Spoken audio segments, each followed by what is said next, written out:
Job లేక ఇబ్బంది పడుతున్నారా? అయితే మెడికల్ కోడింగ్ మీకు మంచి ఆప్షన్. వెంటనే కాల్ చేసి కోర్సులో జాయిన్ అవ్వండి. ఆంధ్రప్రదేశ్ రాజధాని అమరావతికి సంబంధించి రెండో దశ ల్యాండ్ పూలింగ్కి రాష్ట్ర ప్రభుత్వం సన్నద్ధమవుతుంది. దీనికి సంబంధించినటువంటి సమాచారం గత 2 రోజులుగా వైరల్ అవుతున్నటువంటి పరిస్థితి. అయితే ఎక్కడ ల్యాండ్ పూలింగ్కి అవకాశాలు ఉన్నాయి? ఎందుకంటే ఆల్రెడీ అమరావతి నగరానికి సంబంధించి దాదాపు 50,000 ఎకరాల భూములు అందుబాటులో ఉన్నాయి.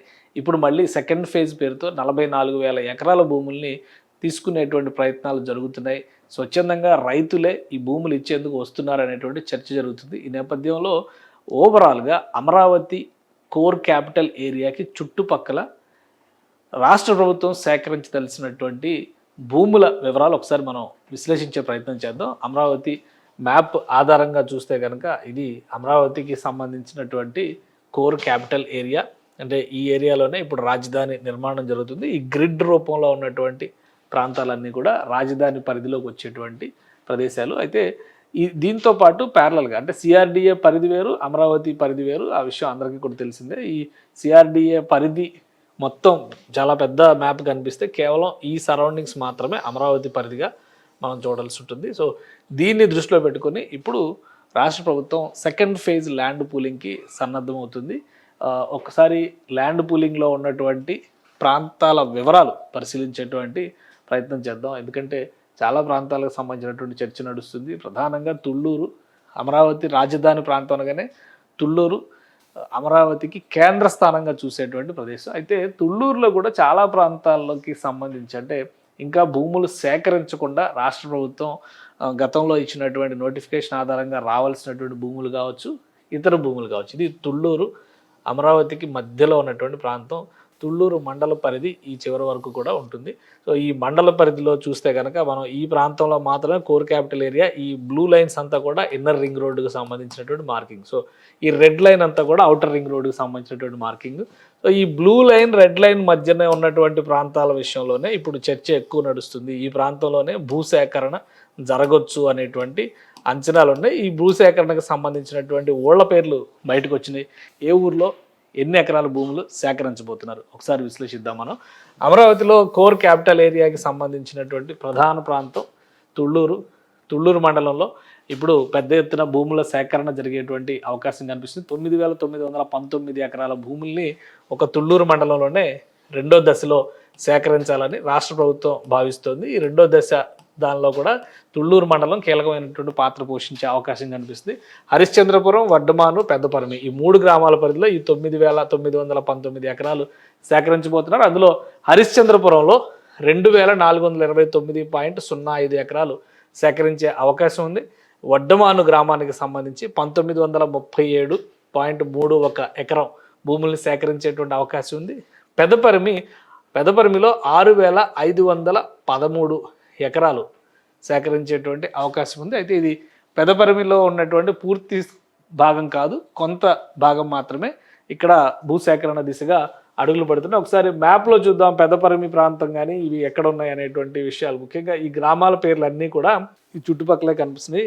కర్లపూడి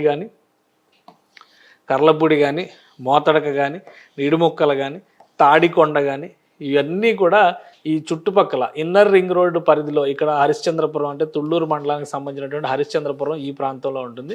సో ఈ ఇన్నర్ రింగ్ రోడ్డు సర్కిల్ని దృష్టిలో పెట్టుకొని చూస్తే కనుక ఈ ప్రాంతాల్లో ఉన్నటువంటి భూములన్నీ కూడా ప్రస్తుతం రాష్ట్ర ప్రభుత్వం మళ్ళీ సేకరించాలి అనేటువంటి సెకండ్ ఫేజ్లో సేకరించాలనేటువంటి ఆలోచన చేస్తుంది. ఇంకొంచెం ఇది జూమ్అవుట్ చేసి చూద్దాము. జూమ్అవుట్ చేసి చూస్తే ఇంకా క్లియర్ పిక్చర్ కనబడుతుంది. సో ఇది మొత్తంగా రాష్ట్ర ప్రభుత్వం సేకరించదలిచినటువంటి భూములన్నీ కూడా అమరావతికి దక్షిణ భాగంలో దక్షిణ భాగంలో చూసినప్పుడు ఏ మండలాల్లో ఏ గ్రామాల్లో ఎంతెంత ఉన్నాయో ఒకసారి చూద్దాం. ఇది మనం ఓవరాల్గా ఈ జూమ్ చేసి చూసినప్పుడు ఈ మ్యాప్ ఇది అవుటర్ రింగ్ రోడ్డు, ఇది ఇన్నర్ రింగ్ రోడ్డు. ఈ ప్రాంతం నుంచి కనుక మనం చూస్తే ఈ ఇన్నర్ రింగ్ రోడ్డు ఆనుకుని ఈ ప్రాంతం అంతా కూడా ఇక్కడ కాజా వస్తుంది.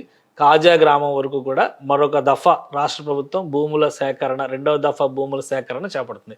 తుళ్ళూరు మండలం పార్ట్ అంతా ఈ ప్రాంతంలో వస్తుంది, మంగళగిరి మండలం ఈ ప్రాంతంలో వస్తుంది.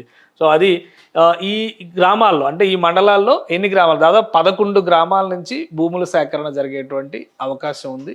ఆ మండలాలు గ్రామాల జాబితాను ఒకసారి మనం పరిశీలిద్దాం. ఇది తుళ్ళూరు పరిస్థితి మనకు అర్థమైంది. ఇక అమరావతి మండలంలో వచ్చేటువంటి ప్రాంతాలు ఇవన్నీ కూడా చాలా ముఖ్యమైనవి. హరిశ్చంద్రపురంలో ఒక వంతెన నిర్మించేటువంటి ప్రణాళిక నడుస్తుంది, వైకుంఠపురంలో ఒక వంతెన నిర్మించేటువంటి ప్రణాళిక నడుస్తుంది. సో అమరావతి మండలంలో ఉన్నటువంటి వైకుంఠపురం, ఎండ్రాయి, కర్లపూడి, మోతడక, నిడుముక్కల గ్రామాల్లో 12,838 ఎకరాలని సేకరించేటువంటి ప్రయత్నం జరుగుతోంది. ఆంధ్రప్రదేశ్ ప్రభుత్వం రెండో దఫా ల్యాండ్ పూలింగ్లో ఈ 12,838 ఎకరాలను సేకరించే అవకాశం ఉంది. అందులో ఇక్కడ చూస్తే కనుక 336 ఎకరాలు వైకుంఠపురంలో సేకరించేటువంటి ఛాన్సెస్ ఉన్నాయి. ఎండ్రాయిలో 2,167.11 ఎకరాలు సేకరించే అవకాశాలు ఉన్నాయి. కర్లపూడిలో 2,947 ఎకరాలని సేకరించేటువంటి అవకాశాలు కనిపిస్తుంది. ఇక మోతడకలో 2,345 ఎకరాలు సేకరించే ఛాన్సెస్ ఉన్నాయి.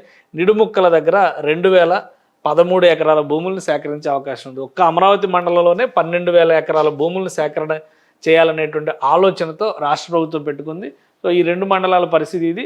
మరొక మండలాన్ని కూడా మనం పరిశీలిద్దాం. తాడికొండ, మంగళగిరి మండలాల్లో కూడా భూముల సేకరణ జరగబోతోంది. తాడికొండ మండలంలో కీలకమైనటువంటి తాడికొండ, కంతేరు ఈ రెండు గ్రామాల్లో 16,463 ఎకరాలు సేకరించబోతున్నారు. ఒక్క తాడికొండ మండలంలోనే 12,797 ఎకరాల భూముల్ని రాష్ట్ర ప్రభుత్వం సేకరించబోతుంది. ఇక కంతేరులో 3,671 ఎకరాలని రాష్ట్ర ప్రభుత్వం సేకరించే అవకాశాలు కనిపిస్తున్నాయి. మంగళగిరి మండలంలో కాజా గ్రామం పరిధిలో 4,000 ఎకరాల భూముల్ని సేకరించేటువంటి అవకాశాలు కనిపిస్తున్నాయి. అంటే మొత్తంగా చూస్తే కనుక 44,000 ఎకరాలు 4 మండలాల్లో 11 గ్రామాల్లో సేకరిస్తున్నటువంటి భూముల జాబితా ఇది. దీనికి సంబంధించి ఒక 2-3 రోజుల్లోనే నోటిఫికేషన్ ఇచ్చేటువంటి అవకాశాలు కనిపిస్తున్నాయి. ఎందుకంటే రాష్ట్ర ప్రభుత్వం వీలైనంత వేగంగా అమరావతి నిర్మాణ పనులను ముందుకు తీసుకెళ్లాలని ఒక ఆలోచన చేస్తుంది. మరోవైపు నుంచి అమరావతి నగర విస్తరణ, ఫైనల్ బౌండరీస్ డిసైడ్ చేసేటువంటి పనిలో కూడా రాష్ట్ర ప్రభుత్వం చాలా బిజీగా ఉంది. ఈ రెండు అంశాలని దృష్టిలో ఉంచుకొని చూసినప్పుడు ఓవరాల్గా ఈ రూట్ మ్యాప్ ప్రకారం చూస్తే కనుక ప్రతి ప్లేసు కూడా మీరు ఒకటి గమనిస్తే, గతంలో మనం అనుకున్న అమరావతి ఇంటర్నేషనల్ ఎయిర్పోర్ట్ ఎక్కడ రాబోతుంది అంటే అమరావతి ఇన్నర్ రింగ్ రోడ్డుకి బయటగా, అవుటర్ రింగ్ రోడ్డుకి లోపలగా, అంటే గుంటూరు నగరానికిను ఇక్కడ అమరావతి నగరానికి మధ్యలో తాడికొండ పరిధిలో ఉన్నటువంటి ప్రాంతాల్లోనే ఇక్కడ ఇంటర్నేషనల్ ఎయిర్పోర్ట్, కొత్త ఎయిర్పోర్ట్ వచ్చే అవకాశం ఉంటుందని చెప్పి మనం భావించాం. ఇప్పుడు భూసేకరణ జరుగుతున్నటువంటి భూములు కూడా ఈ స్ట్రెచ్లోనే, మొత్తం ఈ స్ట్రెచ్లోనే వస్తున్నటువంటి పరిస్థితి. అంటే ఒక విధంగా రాజధాని నగరానికి ఈ 3 వైపుల నుంచి కూడా భూసేకరణ పెద్ద ఎత్తున చేయాలని చెప్పని రాష్ట్ర ప్రభుత్వం భావిస్తుంది. భవిష్యత్తులో ఇక్కడ బహుశా అమరావతికి సంబంధించినటువంటి ముఖ చిత్రాన్ని మరింత పెద్ద నగరంగా రూపొందించాలని ఆంధ్రప్రదేశ్ ప్రభుత్వం భావిస్తున్నట్టుగా ఉంది.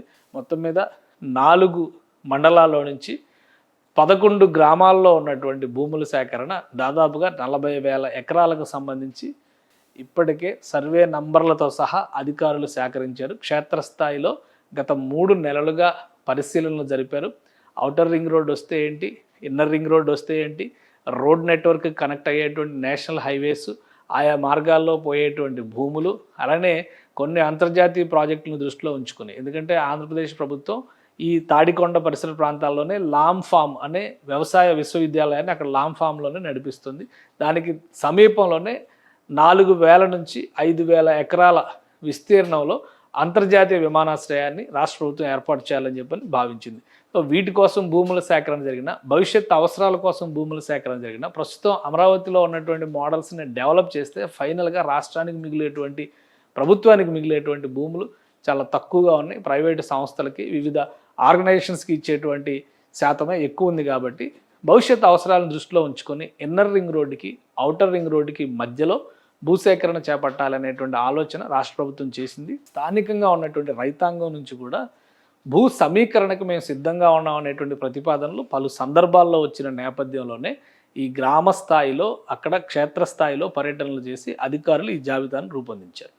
ఇప్పుడు 2-3 రోజుల్లో నోటిఫికేషన్ రిలీజ్ అయితే ఆయా గ్రామాల్లో సిఆర్డిఏ అధికారులు గ్రామ సభలను నిర్వహిస్తారు. గ్రామ సభలు నిర్వహించడం ద్వారా స్వచ్ఛందంగా ప్రభుత్వానికి ల్యాండ్ పూలింగ్ ద్వారా భూములు అందించడానికి సంసిద్ధంగా ఉన్నటువంటి రైతుల జాబితాని, వాళ్ళ భూముల వివరాలను కూడా సేకరిస్తారు.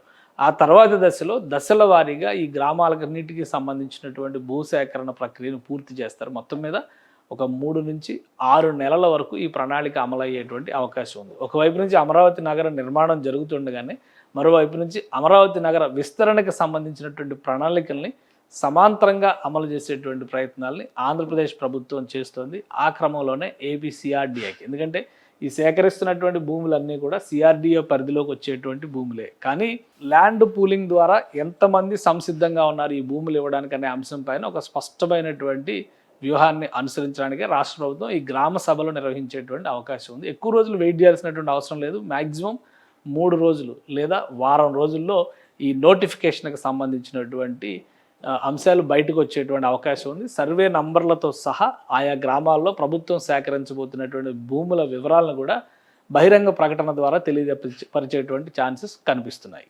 సుమన్ టీవీలో మీ పర్సనల్ అండ్ బిజినెస్ ప్రమోషన్స్ కోసం కింది నెంబర్కి కాంటాక్ట్ చేయండి.